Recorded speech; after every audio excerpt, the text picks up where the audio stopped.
Olá, eu sou a Natália Watkins, correspondente internacional do Papo Antagonista aqui nos Estados Unidos, e conversei essa semana com o professor de Relações Internacionais da Fundação Getúlio Vargas, Oliver Stunkel. Falamos sobre o futuro da Bolívia, o retorno do Evo Morales, as divisões na direita boliviana, relações com o Brasil e liberdade de imprensa. Vamos conferir.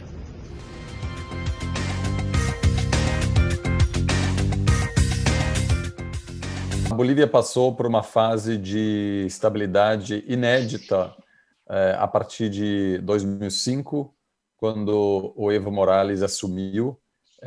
Ele se projetou como um líder de centro-esquerda, mas, no fundo, teve uma política macroeconômica bastante ortodoxa, inclusive liberal, em alguns aspectos, e beneficiou-se bastante dos altos preços de commodities, né, das matérias-primas que possibilitaram gastos sociais elevados, mas diferentemente de outros líderes de esquerda da região, sobretudo Hugo Chávez, o Morales sempre optou por uma postura mais moderada, mais pragmática, e conseguiu realmente transformar a economia boliviana, a sociedade boliviana, marcada até então por profundas desigualdades, por pouca participação, sobretudo, da população indígena, e poderia ter entrado na história como um grande presidente, mas, sobretudo nos últimos anos,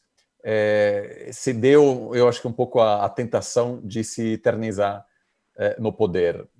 E aí veio um grande momento em que ele tentou alterar a Constituição e foi organizado um referêndum. Ele tinha certeza absoluta de que o povo boliviano ia dar a ele o direito de se candidatar mais uma vez, apesar do limite que a Constituição impõe.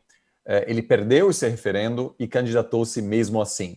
E a partir desse momento ficou bastante evidente que havia ali um projeto com elementos claramente autoritários, que em parte explica porque a resistência contra Evo Morales cresceu na Bolívia antes já das eleições de 2019. Houve alegações de fraude, a OEA alegou que houve fraudes, alguns outros especialistas disseram que não era bem assim. Nós ainda, vai demorar ainda para a gente saber de fato o que aconteceu. O fato é que Evo Morales perdeu a confiança de muitos bolivianos que tomaram as ruas. Houve instabilidade política no país e as Forças Armadas em algum momento pediram que ele renunciasse. Isso também não foi feito de maneira muito limpa, porque o processo de sucessão ficou um pouco bagunçado. Então, a boa parte do Congresso para aprovar esse processo da nomeação da presidente Agnès esteve ausente. Então, passamos aí por uma ruptura constitucional e um governo que, a princípio, só tinha a missão de organizar novas eleições, acabou ficando mais tempo no poder e acabou também, sem muita legitimidade, mudar os rumos da política boliviana, não só no âmbito interno, mas também a política externa.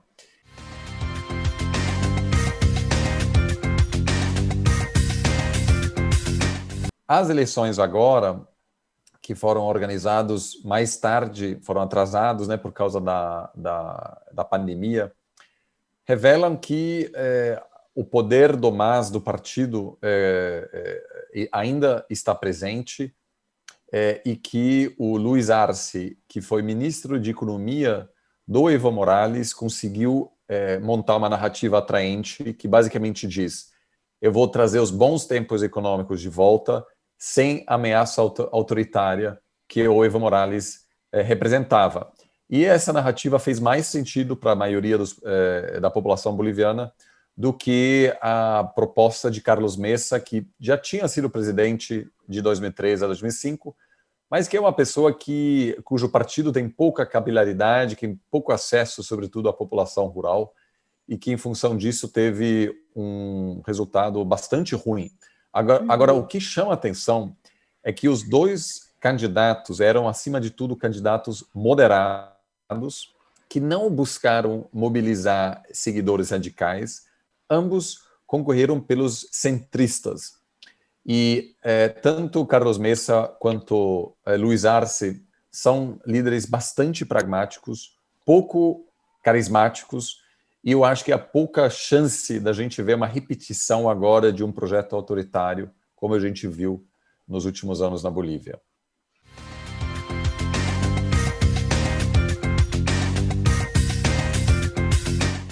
Eu acho difícil que a vitória do MAS representa uma volta de uma onda rosa, alguma volta de partidos da esquerda na América Latina, porque a situação macroeconômica mudou totalmente. A capacidade de vários partidos da esquerda em se manterem no poder se deveu em grande parte aos preços elevadíssimos de matérias-primas, que possibilitou os gastos muito elevados de gastos sociais, em vários casos de maneira insustentável, como a gente viu na Venezuela.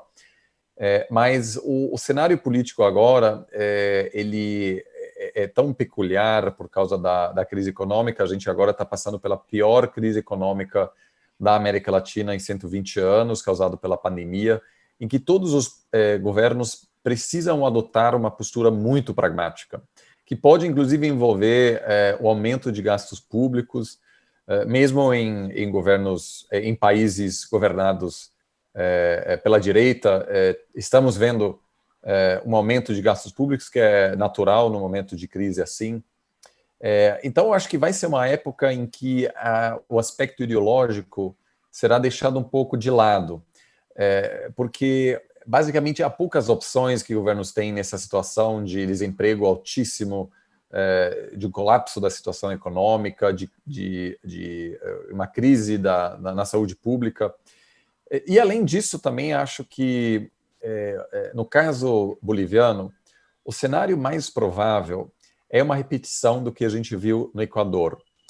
No Equador, o Correa, o presidente Rafael Correa, também parte desse grupo, né, de líderes populistas de esquerda, indicou um sucessor, o Lenín Moreno, e o Lenín Moreno rapidamente reafirmou sua autonomia, distanciou-se do Rafael Correa, aceitou um pacote do Fundo Monetário, implementou uma série de reformas, porque percebeu que não tinha outro jeito.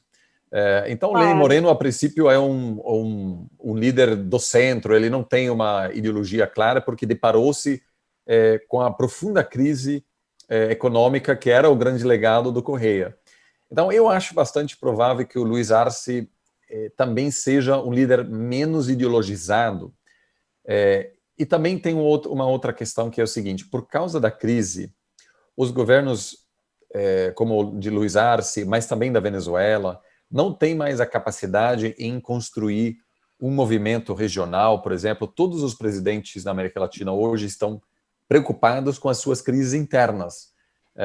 Enquanto Cristina Kirchner, Néstor Kirchner tinham como articular uma visão regional e realmente adotar uma postura mais ativa no nível regional, hoje em dia não é mais assim, né? Então, temos agora na América do Sul, basicamente, dois países que a gente pode considerar de centro-esquerda, né? Que é a Argentina e a Bolívia. A Venezuela tornou-se simplesmente um sistema autoritário que eu não considero mais nem de esquerda nem de direita.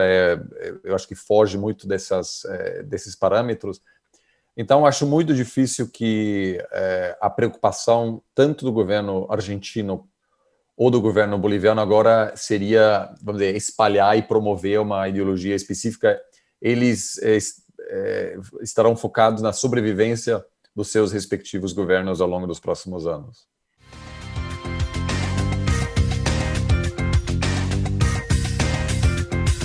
A volta do Evo Morales é um teste e, a princípio, dificulta o trabalho do Luiz Arce, do novo presidente eleito da Bolívia. O principal desafio dele agora será mostrar que ele é autônomo, que ele é independente, inclusive porque os desafios econômicos que a Bolívia enfrenta são tão grandes que não pode haver que não pode haver um governo que não consiga dialogar com a oposição. Né? O país está numa situação catastrófica, realmente, quando a gente olha o número de infectados, desemprego, colapso da economia. Então, a única saída para Luiz Arce será buscar o diálogo com a oposição. E é evidente que a volta de Evo Morales vai complicar este processo, porque Evo Morales polariza muito, né? Ele é amado por uma parte da população, ele é odiado por outra. Então, o Equador, novamente, para trazer esse exemplo, teve realmente sorte, porque o Rafael Correa está na Europa, está na Bélgica, e dificilmente voltará ao Equador, e isso foi importante para que o Lenín Moreno pudesse, de fato, articular seu próprio projeto, que, novamente, é muito mais moderado, muito mais pragmático do que do seu antecessor. Então, sem dúvidas, será um desafio, e se o Morales tiver bom senso, vamos dizer assim, ele vai permitir que o Luiz Arce possa ser presidente e tomar todas as decisões relevantes sem influência do próprio Evo Morales. Isso depende da habilidade política do Luiz Arce e também depende do interesse de Evo Morales em se meter novamente na política. O Luiz Arce foi muito inteligente ao se distanciar do Evo Morales, criticou Evo Morales na campanha. Então, eu, a princípio, acho que a gente pode ter alguma esperança de que o Evo Morales fique um pouco fora do processo político para ajudar o país a superar suas profundas divisões. Um país muito polarizado, que teve vários momentos de violência política, né, de ambos os lados. Então, nessa hora, quanto menos distração tiver, realmente melhor, para que o país possa voltar a consolidar a democracia, que é ainda bastante recente na Bolívia.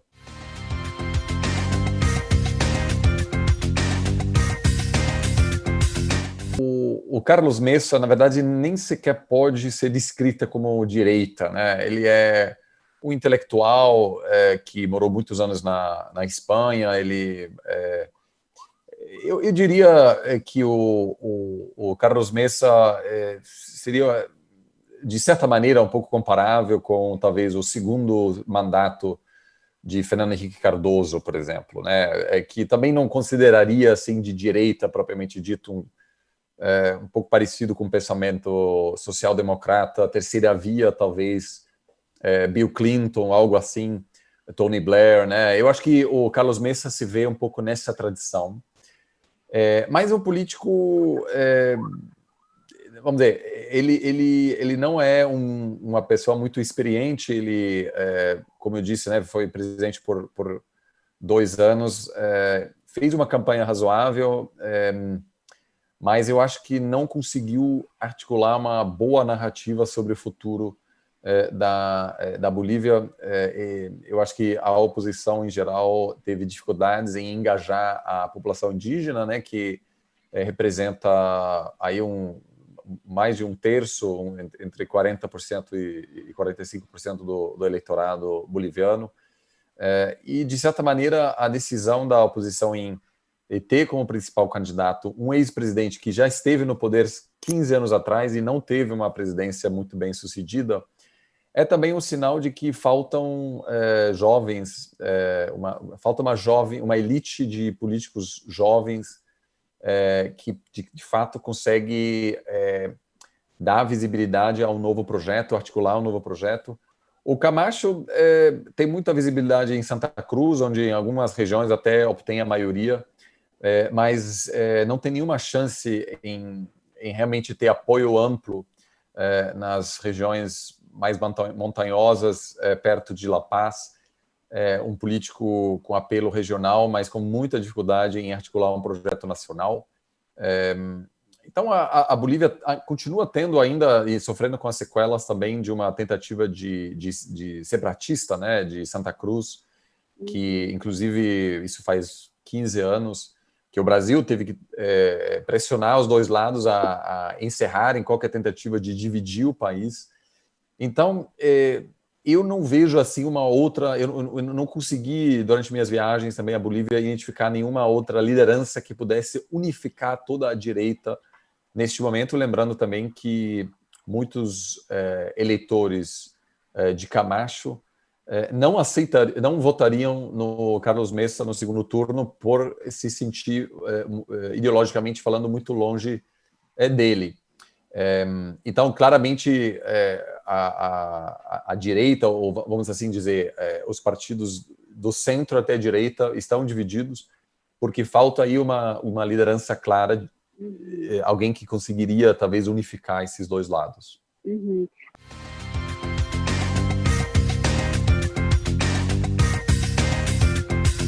A relação entre Bolívia e Brasil é altamente assimétrica. Isso quer dizer que o Brasil consegue, vamos dizer, negociar de uma posição muito vantajosa. A Bolívia tem uma relação de dependência, enquanto o Brasil depende menos do gás boliviano. E a Bolívia precisa ser muito pragmática. Eu não sei se você lembra, mas quem esteve na inauguração do presidente da República, Bolsonaro, no início do ano passado, foi o Evo Morales. Apesar das diferenças ideológicas, até o Morales percebeu que tinha que ter uma boa relação, um bom diálogo com o presidente do Brasil, porque a prorrogação do contrato de gás é importante para a Bolívia. Agora, como eu comentei, o Luiz Arce é bem mais pragmático ainda do que Evo Morales, que é uma pessoa que, vamos dizer, é mais personalista, com vamos dizer, ele se percebe um pouco como salvador da pátria, etc., como grande líder, enquanto o Luiz Arce é uma pessoa tecnocrata. Ele estudou fora, fez sua pós-graduação na Inglaterra, etc. É uma pessoa que, na verdade, nem gosta tanto de aparecer. E eu não tenho nenhuma dúvida que a comunicação do Luiz Arce para o Brasil será a seguinte: vamos deixar todas as ideologias de lado, a gente quer fazer negócios com vocês. Então, o Luiz Arce não me parece, seria o tipo de pessoa que criticaria o presidente do Brasil publicamente, ou que buscaria estabelecer alguns contatos com partidos de esquerda no Brasil. Qualquer coisa que põe em perigo a conclusão positiva desse contrato de gás, ele realmente vai querer acelerar a aprovação desse acordo o mais rápido possível. E é no interesse do Brasil em fazer isso também, porque esse contrato dá, pelo menos, à economia boliviana uma certa estabilidade, e também é no interesse brasileiro em evitar futuras confusões, futura instabilidade política no país vizinho, que pode ter um impacto negativo para o Brasil também.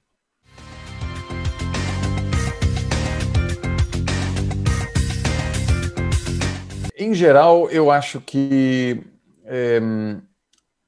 depende muito do que vai acontecer agora nas primeiras semanas. Obviamente, é fácil respeitar a liberdade de imprensa quando as coisas vão bem, quando a economia está crescendo. Os problemas começam a surgir, né, quando a situação se complicar, quando surgem péssimos números do PIB, quando fica evidente que o governo está cometendo erros, não consegue controlar a pandemia, etc. Então, a gente vai ter que esperar um pouco agora. Também uma questão muito relevante será de que maneira a imprensa tem acesso à volta do Evo Morales, como que o governo vai ou não vai dar um tratamento preferencial ao Evo Morales. Essas são questões que a gente precisa acompanhar. Mas eu diria o seguinte: a população boliviana, mesmo aqueles que apoiavam Morales, se incomodavam bastante com as tendências autoritárias, sobretudo a partir de 2016, com tentativas de politizar o judiciário, com um tratamento cada vez mais restritivo em relação aos jornalistas. Então, eu acho que o Luiz Arce certamente percebeu que essa tentativa, vamos dizer, de controlar mais a imprensa gerou uma resistência relevante e que há uma memória muito clara em relação a essas tentativas fracassadas. Então, hoje eu gostaria de esperar que, de fato, a situação possa melhorar e, enfim, acompanhando o Arce assim de longe há algum tempo, eu acho que o grande foco dele será limitar o impacto negativo da pandemia na economia, tentar estabilizar a situação, mas a gente nunca sabe antes, é algo que a gente precisa acompanhar e, de novo, são instituições ainda bastante frágeis, e quanto mais apoio o país pode ter dos seus países vizinhos, melhor para, de fato, avançar nessa direção.